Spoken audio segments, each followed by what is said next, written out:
কথায় আছে Jasprit বুমরার bowling action যেমন অদ্ভুত, তেমনি জসপ্রীত বুমরা কখন কোন ডেলিভারি করবেন সেটাও কোনো ব্যাটসম্যান আগে থেকে আন্দাজ করতে পারে না। যেমনটা হয়েছে আজকের ম্যাচে। সুনীল নারিনের মতো ব্যাটার যিনি কিনা রীতিমতো জসপ্রীত বুমরার ডেলিভারিতে বেকুব বনে গেছেন। কলকাতা ইনিংসের দ্বিতীয় ওভারের ঘটনা, জসপ্রীত বুমরার প্রথম বল।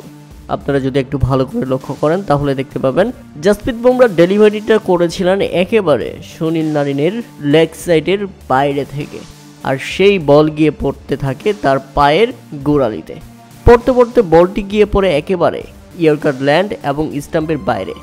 সুনীল নারিন ভেবেছিলেন এই বলটা স্টাম্পের বাইরে দিয়ে চলে যাবে, আর এটা ভেবেই সুনীল নারিন ব্যাট না চালিয়ে বলটাকে ছেড়ে দেয় এবং সেখানেই ঘটে কাকতালীয় ঘটনা।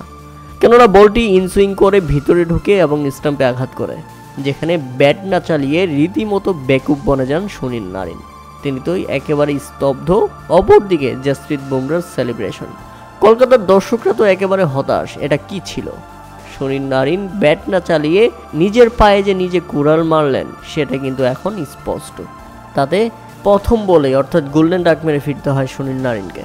অ্যানালিস্টও সেটা স্পষ্ট ছিল।